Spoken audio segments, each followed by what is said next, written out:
Your environment is incredibly important to your work.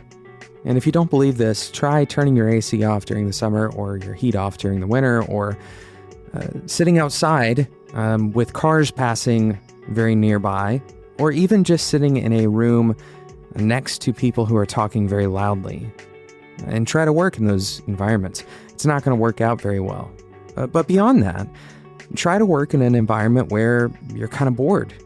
Maybe an environment that's incredibly sterile. These are places that I certainly have worked. You've probably worked in these same kinds of places before, and you've noticed, or maybe you haven't noticed, that they affect your work. But it's not just about focus. Of course, that's a huge part of it, but it's also about how your environment can shape your behaviors. And that's one of the things we're talking about in today's episode with Jason Vasquez. Jason is the CTO at Developertown.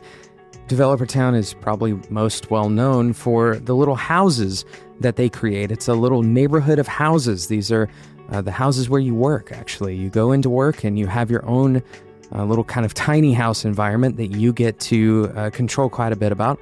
We talk about that and a ton of other stuff with Jason in today's episode, including how your environment can shape your openness and how people perceive you at work. My name is Jonathan Cottrell. You're listening to Developer T, and my goal on this show is to help driven developers connect to their ultimate career purpose so they can do better work and therefore positively impact the people they influence. And if this description matches you, if this is something you aspire to do good work so that you can impact the people around you, it's not just about becoming a great coder because you like code. It's also about what that code is doing, what you're actually making, what you're building, the things you're engaging in, and how you're engaging the people around you. That's what this show is about. That's who this show is for. So I hope that if you are a part of that group, that you've already subscribed. And if you haven't, take a moment while you're listening to today's episode and subscribe so you don't miss out on future episodes, including the second part of this interview with Jason. Thank you so much for listening to today's episode. Now let's get into the interview with Jason. Jason, welcome to the show. Hi. I'm glad you're here to talk. Most people who know about Developertown, they're going to, and probably who have heard Jason's name, unless they live in Indianapolis, most people are going to know or remember you by the houses. Can you talk just for a brief minute about Developertown and the atmosphere? Yeah, certainly. So when we started Developertown in 2010, we started in a small kind of light industrial office space kind of on the northwest corner of Indianapolis. Not ideal, but we had a really fun time. We had a friends and family weekend. Everybody came in and we got our first 9 houses built. And a house for us is a either 8x10 or 8x12 full house. We're talking, walls, windows, roof, doors, the whole thing. They're all on wheels. And each house is effectively an office for an employee at Developertown. So developers, designers, project managers, testers, everybody across the company has one of these houses. And it's been really nice because we can group them either on your specialty area, your practice area, or by project team. And it makes for a nice kind of cohesive unit. So in the olden days, you might have had a cubicle, right, with your little personal item or whatever. Sure. And when you moved, you kind of put yourself in a box and moved somewhere else. But now, at this point in the game, we do it about 4 times a year. We actually push our houses because they're all on wheels. We push them into new formations that work for us. So that's cool. Yeah. Very cool. And so if I'm a developer at Developertown, I get a chance to, how much of I'm just very interested in this. So this is not particularly important to the developers who are listening. How much of that build process, the physical building process, does a developer get to participate in? Yeah, so we had this theory when we started that we wanted developers to actually build their own house. We thought that would be a good experience thing and kind of be a cultural iconic thing for Developertown. Well, especially in the early days, we were scrappy, making ends meet and that kind of thing. Turns out the actual construction of the houses was, it was fun, but it was distracting. We had other things we needed to get to. So we now outsource the construction of the houses themselves, but the developers are and well, everybody in the company are responsible for decorating. So, first Yeah. off, your very first question we were getting, well, not very first question, but as you're onboarding is choosing house colors. So we'll get your house painted up, but then from that point, employees are responsible to choose their own desks and furnishings and all of those kinds of things, and really make it their home away from home. Yeah, yeah, that's very cool. And I would imagine that you have a couple of people who take the smart home concept directly into those into those houses. There's a lot of uniqueness. You'll see some. We've got some that look like old barns, with old timbers and that sort of thing, to some that are kind of like Art Deco style, with a lot of metal and glass and all that kind of thing, to some very basic ones. But you'll really run the spectrum. This is actually a very interesting topic to me. A lot of people who are listening to this right now say, who cares? It's just the work environment. There's cool offices and et cetera, right? It's just another shtick, another cultural thing.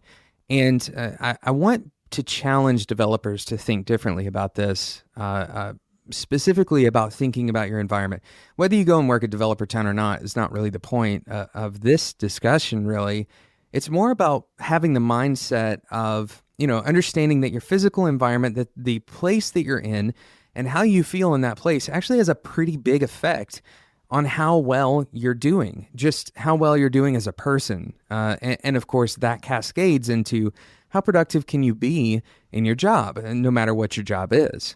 Yeah, absolutely. One of the things I was a little concerned about when we started Developertown was kind of that stereotypical introverted developer mindset that you see, and that we were going to build all these houses with doors, and we were going to have people show up, they'd walk in their house, close their door, and we wouldn't see them all day. So if there was a risk, that was it. I'm really happy to see that really hasn't been the case.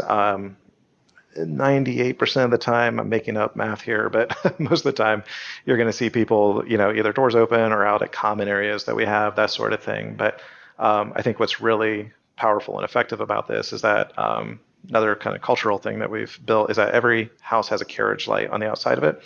And if you close the door and flip that light on, that's kind of our go away light. That's Yeah. I'm on a phone call, I'm doing a podcast, or this is my focus time, right? There's all those Sure. statistics about interruptions and what they do. So it kind of gives you that opportunity, and you'll see them turned on, but it's not that effect of somebody walks in, flips their light on, and you never hear from them again. You see them used judiciously, and it's been really cool to see that unfold. It is very interesting that once you have it, it's amazing how little you actually, at least for me. Okay, so everybody has a similar. Hopefully, everybody has a similar signal of, I'm busy. Please wait, or send me an email, or some kind of asynchronous way of connecting with me. Don't try to interrupt me right now. And at Whiteboard, where I work, I put my headphones on, and that pretty much isolates me. Now, there's 100 different ways to do this, but it's amazing how little of the time that I really actually need to have that truly isolated focus. If you have maybe an hour or even 2 hours of that, especially, so I've recently started waking up significantly earlier in my day.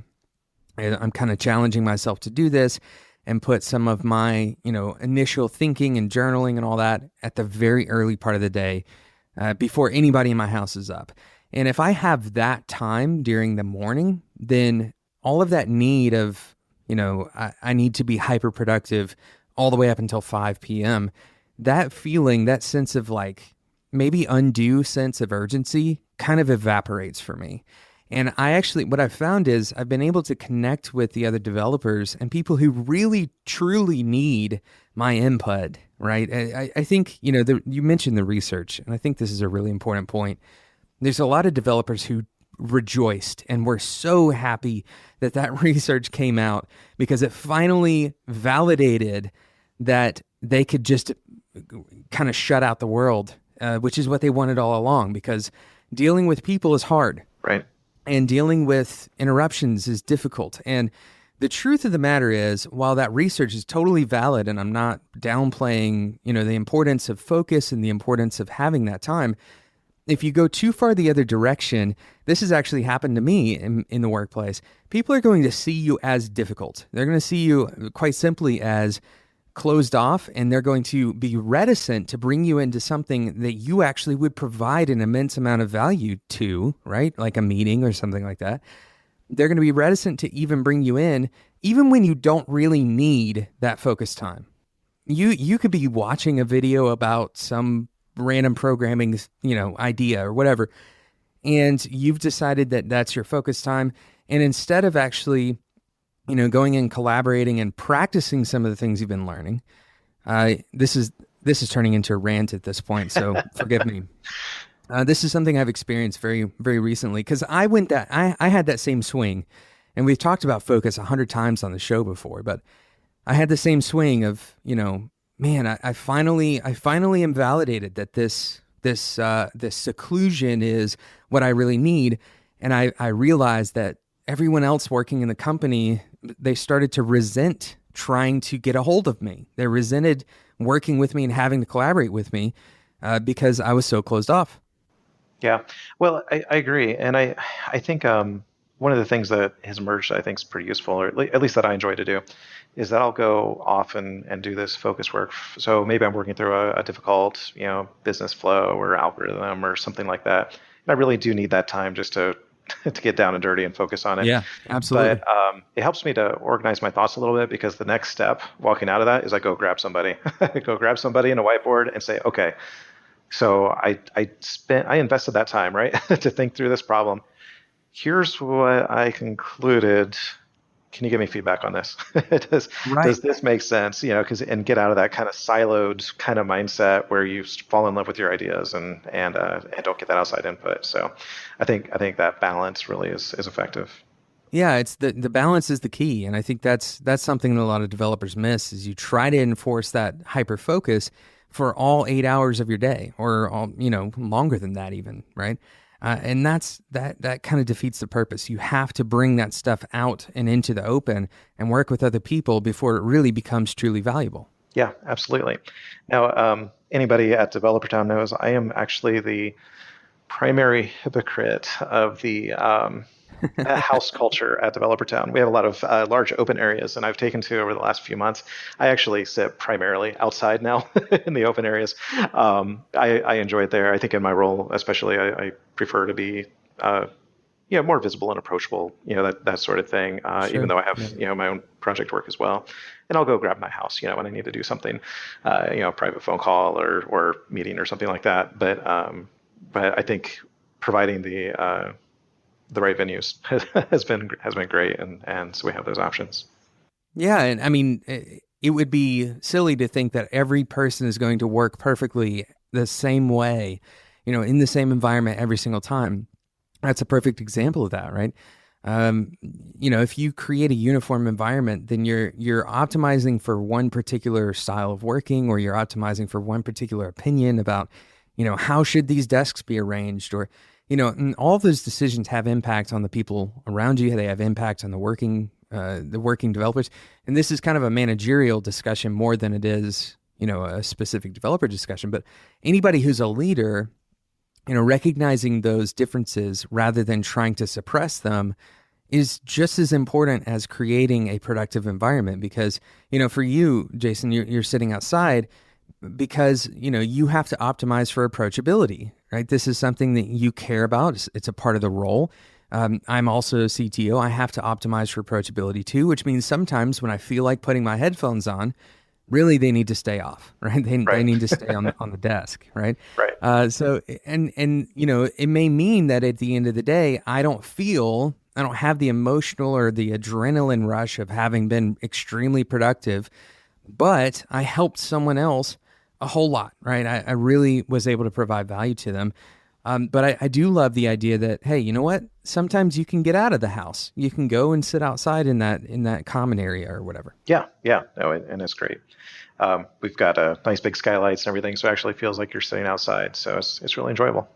That's really cool. And Yeah. just for people who are nearby enough, and hopefully I'll get a chance to be nearby to Indianapolis. I've never been up that way, but do you guys have like open tours, or do you allow guests to schedule a meeting to come and see the place? Yeah, absolutely. They should certainly get in touch with me or anyone else, honestly, and we can set that up.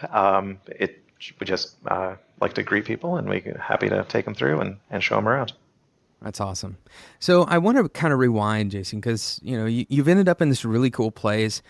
You started a company that has done this. It's a visible thing. A lot of developers like myself, you probably remember when Developertown did the house building thing. It was pretty visible, I think, to the development community. But if you rewind before that, I'd love to know kind of your road, your story that led you to becoming a CTO. You actually got the CTO of the Year award in Indianapolis, and just kind of thinking back and getting your brain back into the early years. What first got you interested in software development to begin with? Yeah. Okay. So probably what I consider always to be a non-traditional path that I think is becoming a more commonplace path for me. Um, I grew up I think I'll probably go way back because I grew up in a fairly entrepreneurial family. My family had a small custom home construction business that we ran, but we had a few things along the way as well. Like a electronics company that we, purchased and worked on a little bit and sold, and a fishing tackle company, and all sorts of little things like that. So, got exposure really early to that sort of thing of, small businesses and what it takes to make them operate from a just a holistic perspective, right? Of all the little things it takes to make those things work.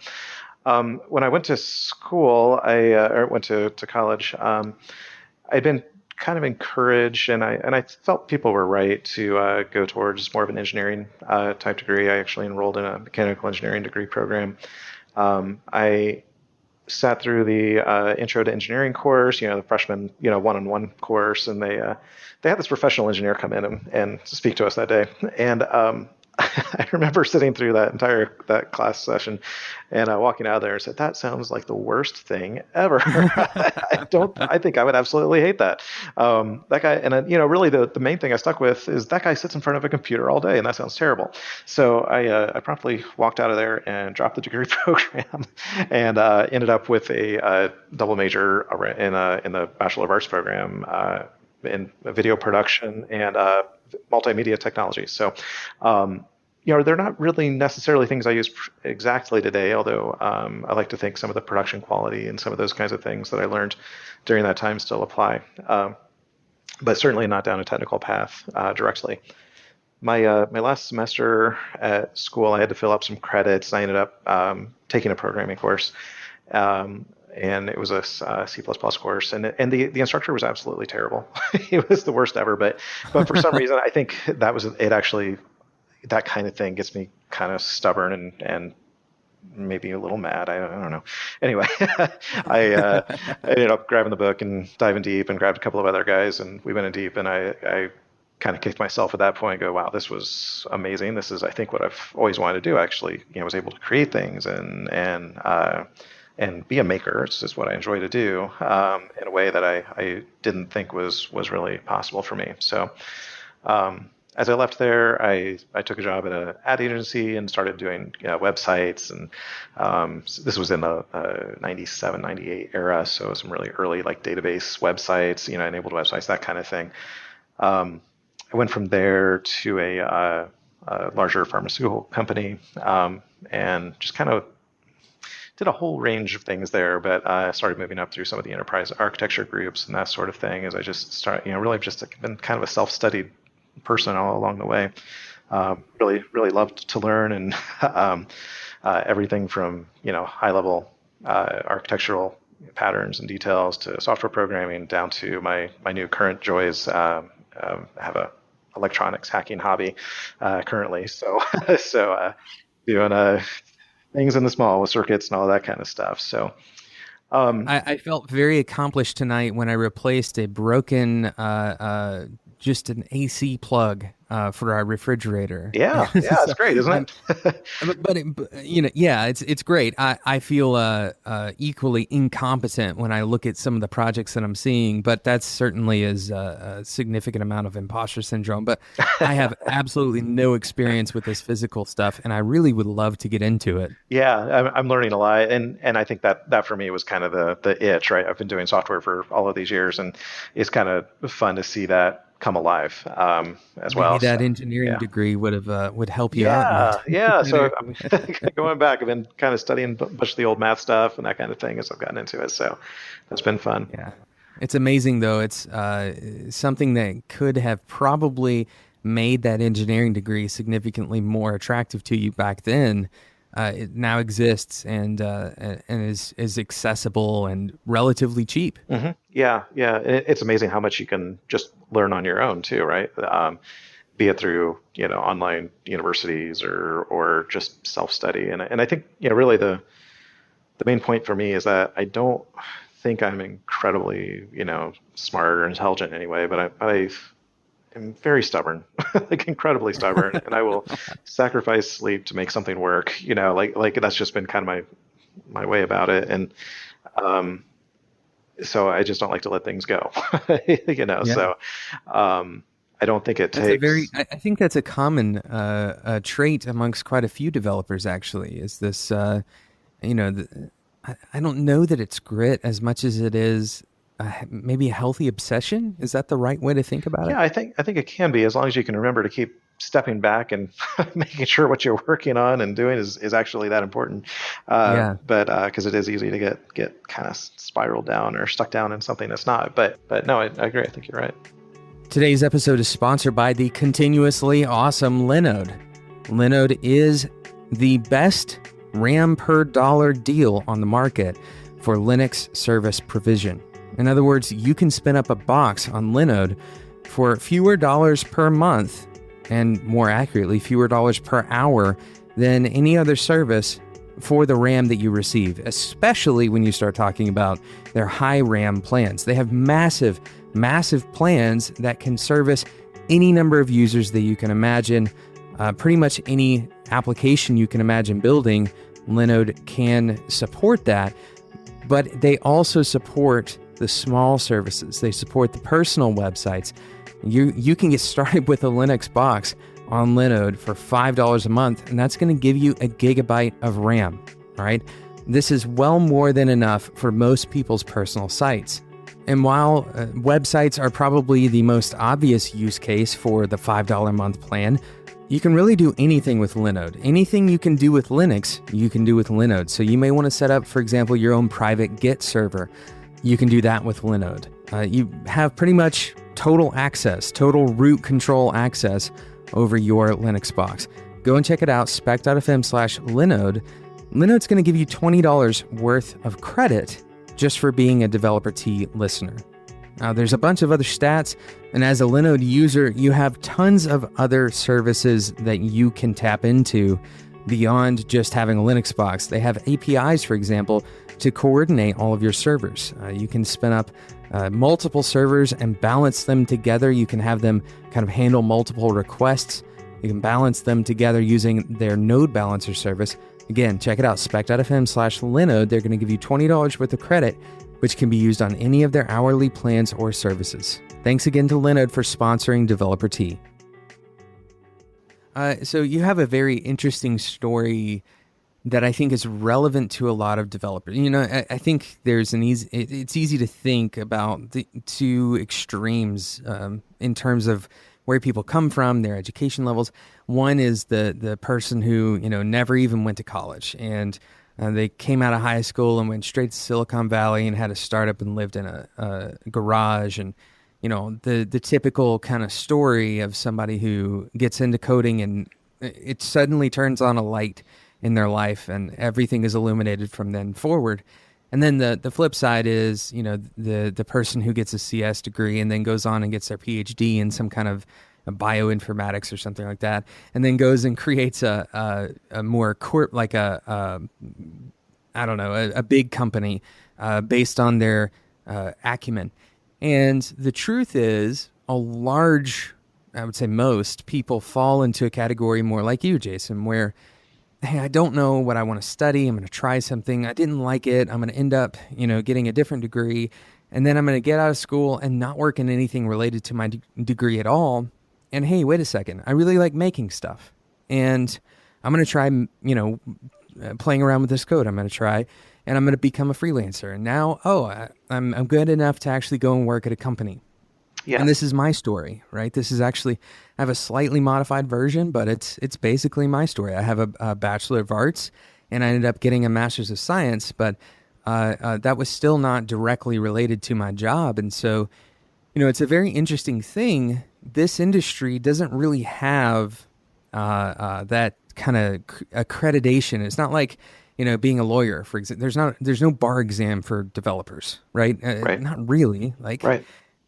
and so it's an interesting thing because now you deal with this situation where you don't have formal training and you have these various moments in your career where you're like, wow, this is like a totally beginner thing that I'm learning 5 years in. And, how could I possibly have a career in this if I didn't know this? Right. Well, and that's the great thing about this field, I think, is that it is approachable though, because you can identify what you don't know, right? And I think one of the best skills that developers can learn is, being able to look at a really big problem space and, start to lay down a plan as to how they'll get there and be able to draw boxes around the things that I don't know how I'm going to solve that piece. I'll get to it, right? I'll get there and do it. Right. Yeah. But there's so much to lean on and ability to go find those things that can really make that work. I think for me, I've done a lot of hiring over the years, and I had to be careful. At one point in my history, I started to develop this anti-bias towards people coming out of CS degree programs because I had hired many who came in, and when I looked at the way they worked, the way they approached things, I felt like they were kind of doing it because they felt like they had to. Yeah. They they'd gone through this program where somebody told them, "Hey, you're good at math. You should go CS degree. You probably make some money at it. That kind of thing." And they come out and seem like they're doing it because they have to. And I was almost for a while biasing my thoughts the other way as I was evaluating candidates to people that were coming up through self-study because it's like they've got some passion, they love what they're doing, they're going to continue to learn and grow and get better. I think that was too heavy of a blanket thought process. Yeah. As I was going forward. So I think I do a better job at that these days. But honestly, that's the biggest thing in my opinion is how much you really love doing what you're doing, because this is a great place to get to do that. Right. Yeah. And it's a great career to do that. I think the biggest thing that, not having a CS degree produces is a lot of this, and this is such a worn out phrase, but this imposter syndrome of, hey, I really don't know if my hours spent at night, sitting in front of a TV coding up websites, I don't see how that translates into me being qualified for a job, right? And it's a very interesting thing that so many people have that same struggle, that same kind of lack of, it's a, maybe it's a lack of confidence, or maybe it's actually real. Maybe it's that you do have enough gaps in your knowledge that you're going to have to learn a lot on the job. And that can be a tough problem to solve. I'd love to know, Jason, if you can look back and try to, like we said previously, relive some of those moments. What was one of the hardest moments of your career? One of the most kind of the personal struggle, or maybe it was you were trying to interview a bunch and nothing seems to be going your way. Can you share kind of a difficult or dark moment in your career? Yeah, I think there's two sides to it. I think, yeah, you mentioned the hiring side. That's always been something that's been challenging for me, because I know myself, and I know how I like to approach things and how I like to approach problems, and I really desire that. I think maybe improperly a lot of times too. But I desire that in other people as well. Like I want people to care as much as I care about problems, and care about our company and care about the way we approach things. So I've certainly gone through periods where it feels like we have a drought, of finding those kinds of individuals. And I think in the early days it was much easier when we were small and that sort of thing. As we've grown bigger, it's just a percentage thing. There's just more volume, so that at times can become a little disappointing. But personally, on the other side of that, I think I'm trying to think specifically of a few cases. As I've been, either working on a project or working through a problem where I kind of get blindsided by something. Here's a good example, and it's still something I tell people I struggle with because I think about it. It's many years ago. There was a member of a team. This was at a prior company. That was a member on our team that, in my opinion at the time, had a fairly negative influence on the team. He was always kind of down on things and very vocally down on things, and without in my opinion, didn't at the time have a lot of like positive ideas. Okay, great. I recognize you see a problem. How are we going to fix it? Right. That's what I want to hear. Just back off from that. And I was chatting via IM with another coworker about this, and I said a few things and sent a link to an article I'd read because I was just really kind of struggling with it in my mind. And it turns out I had made a terrible mistake, and I had actually sent this to the individual, not the person I thought I was, which has a couple of great lessons learned for me coming out of that. But that was an extremely hard thing for me, and it's still something I am deeply embarrassed of. I immediately had to take him out to lunch and say, very difficult conversation at this point. But it also led to some good outcomes where we had some very frank conversations that probably should have happened anyway. But from the just pure tactical standpoint, always look at what you're doing, and if you don't want don't write it down if you don't think it should be written down, right? That kind of thing.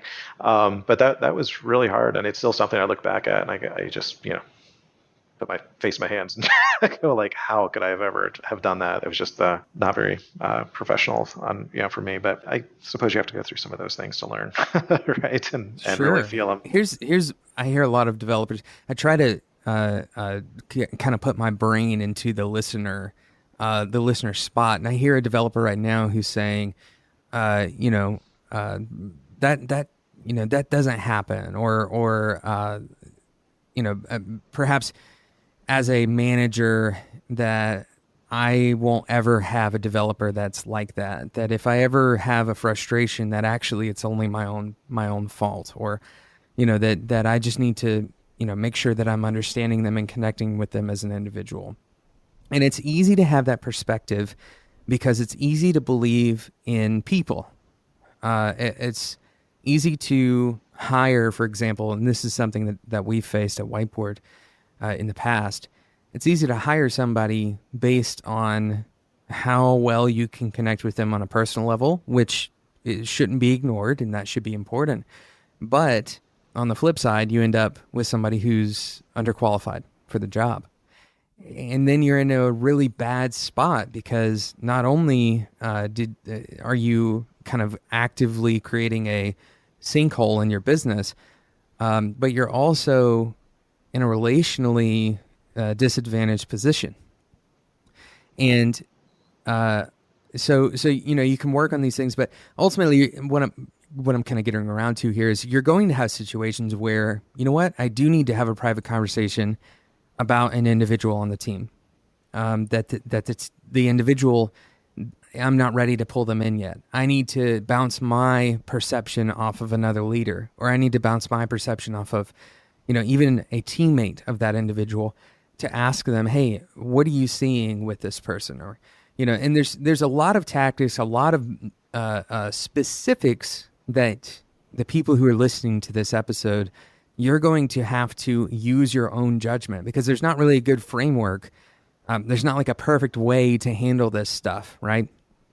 Sometimes that direct conversation is the best way to handle it, but sometimes that is actually way premature, right? And sometimes it's going to blow up in your face. And yeah, I think that's such a good lesson to learn. And I actually have a very similar story, except instead of an individual that I was managing, I actually sent a complaint about one of my leaders directly to the leader. Mm. Yeah.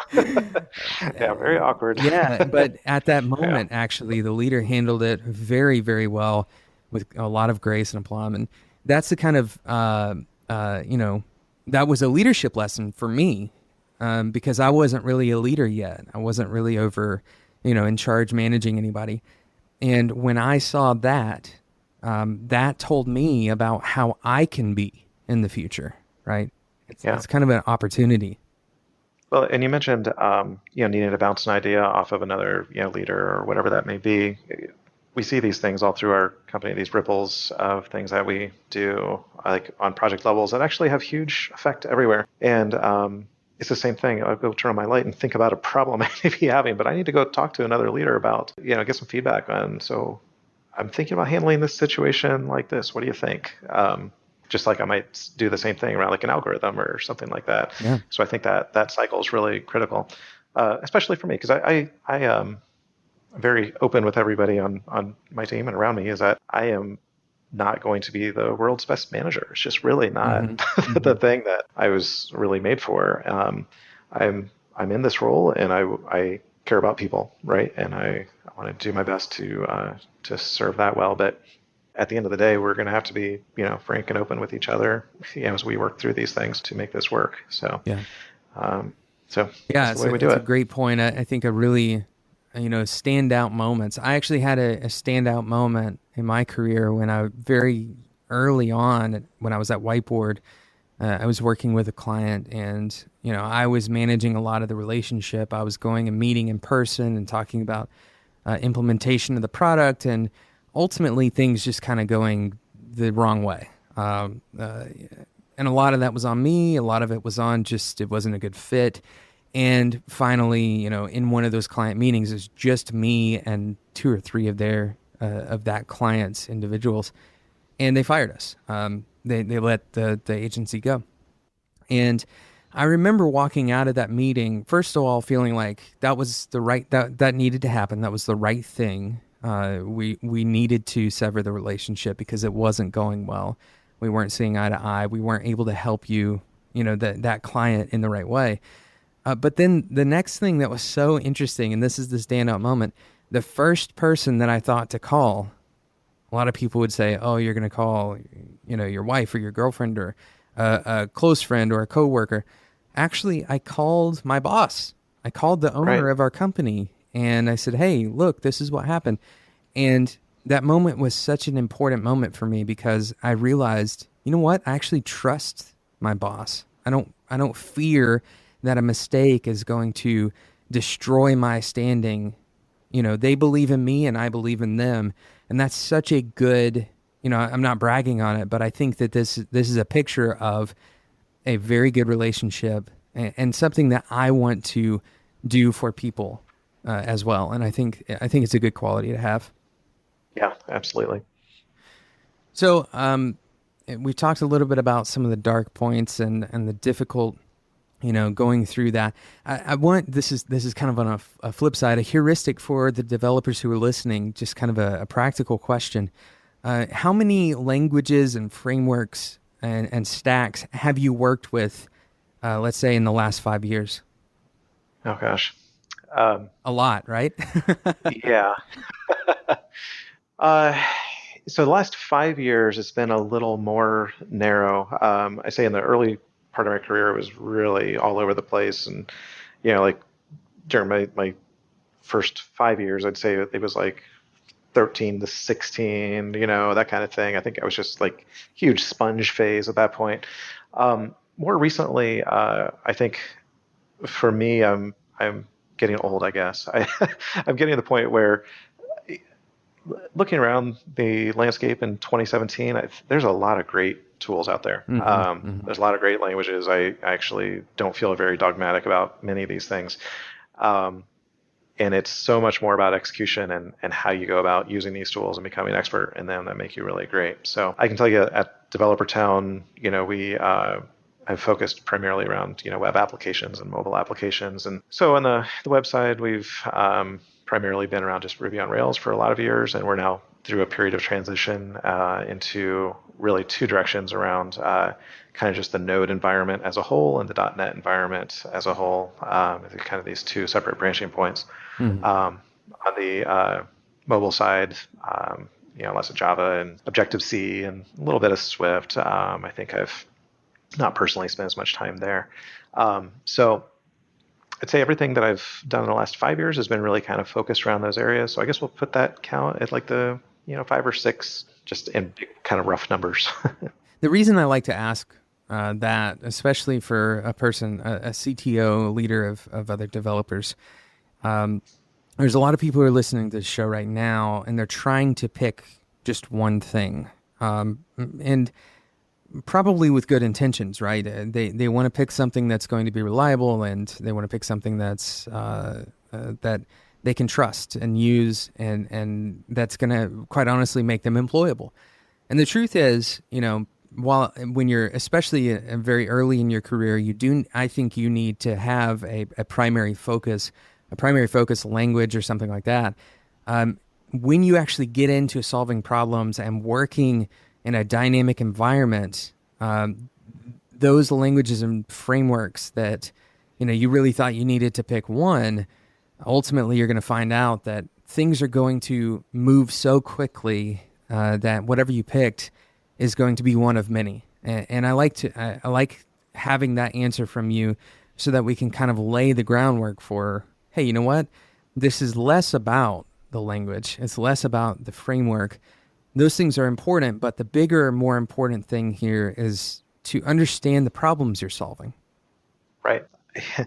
I have salespeople that'll go out, that sort of thing, and they'll ask about the technology side, and at least my input is when we're starting to talk to new clients and that sort of thing, I really like to, not because I'm embarrassed about it, but I feel like it is a little bit distracting to downplay just the pure technology side, because if we don't understand our problem space, if we don't understand the real business problem or how this drives towards a particular goal, be it revenue or reach or charitable or whatever the outcome may be, we really have to focus around that, because we've seen a lot of projects that just kind of fall apart, not because of any particular language issue or framework issue or technology issue, but because the business didn't have a solid understanding of the business as a whole, or how that was going to be accomplished. So it's really kind of a root problem set to know that you've got your arms around it, or at least if you don't have your arms fully around it, know what you need to discover, right, as you go. Yeah. And go from there. Sure. Yeah. It is so important to kind of strip things back. And I think a lot of developers have the preconceived notion, coming out of a CS degree, for example, a lot of computer science degrees are going to teach you Java, and that's kind of the thing you're going to rely on. You can build a long and successful career using just Java. There are a lot of tools out there. There's a lot available to learn, and new capabilities are going to increase your, the number of things you can work on and the ways that you can work on them. But getting too hung up on it is certainly one of the killers of progress for developers, and especially when it causes indecision and when you're not moving forward because you're so concerned about picking the right thing to learn or to implement, for that matter. I've kind of always enjoyed just kind of embracing that issue as a whole. So I think it really, the light turned off. I was classically a Java guy myself, way back when. And before it was cool, so I guess that makes me a hipster. I was looking at Erlang stuff, like pre, this is way pre-Elixir and all of that stuff. And I went through there. I built a few things just kind of personally on the side with it. It's like, that was really cool. I don't think I'll ever actually build anything with this, but it really informed the way I thought a lot about the next project I went out and built, just from an architectural standpoint, and then, some of the immutability and the safety standpoints and all those kinds of things. It was really kind of changed the way I thought. So I really encourage people to go out and experiment, go try lots of different things, especially try things that are outside of your comfort zone. Just don't go pick like another C-based language or whatever. It's like, sure, different API or whatever. But, go try something fundamentally different, toy around with it. You're going to learn something that will probably apply in some way back to what you do day to day.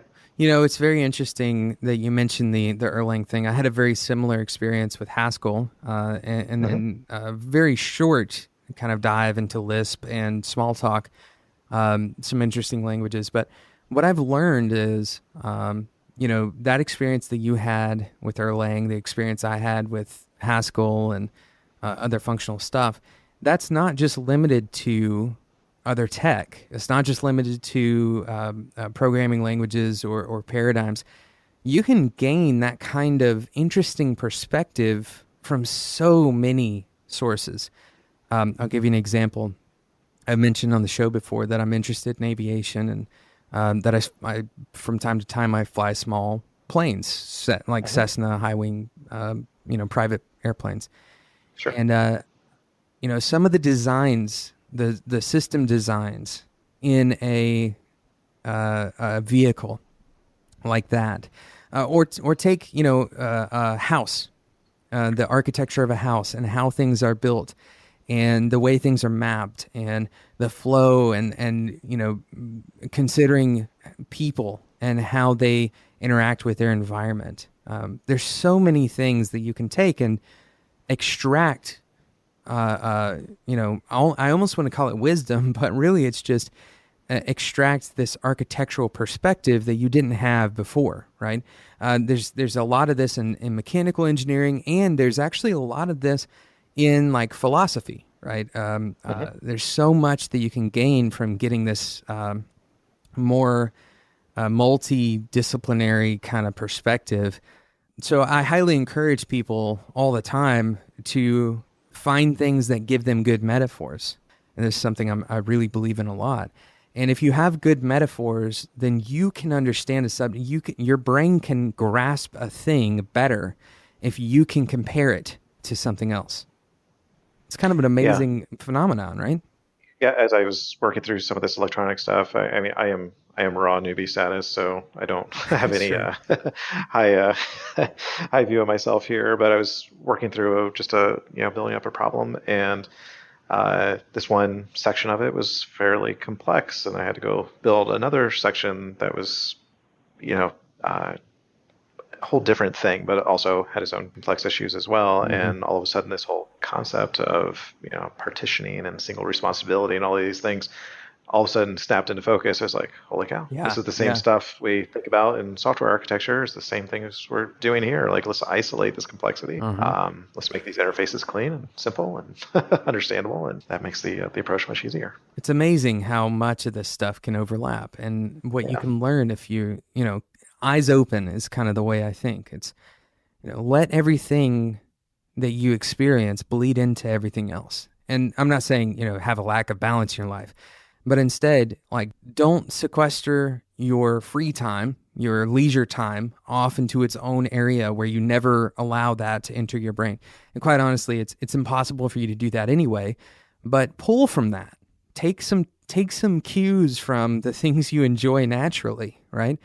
Take some cues from other systems that you interact with. Take some cues from, I know a lot of developers who are able to draw from their from like physical exercise as, ways of thinking about load, for example, right? Sure. A very interesting and vast array of knowledge that we can use, because the cool thing is, good software is able to model a lot of this other stuff.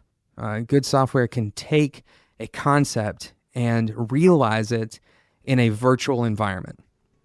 And that's kind of the backing, that's the structure and the underpinnings that make it possible to use all of these other things that we're experiencing externally and bring them into the work that we do virtually. Yep, I think that's perfect. Thanks again to Jason for joining me on today's episode. Go and check out Developertown if you have not yet already seen the awesome pictures of their little neighborhood there. And of course, you can email them if you want to drop by and check out what they have going on there as well. Thank you so much for listening to today's episode, and thank you to Linode for sponsoring today's episode. Go and check out Linode's services by heading to spec.fm/Linode and remember the code DeveloperT2017 at checkout for $20 worth of credit.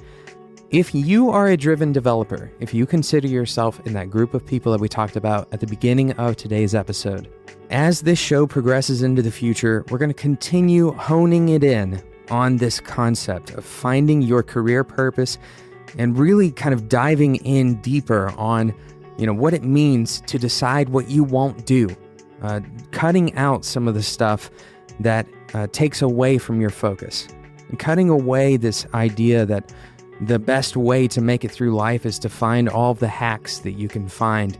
That's not what this show is about. And sometimes the hard road is the best road.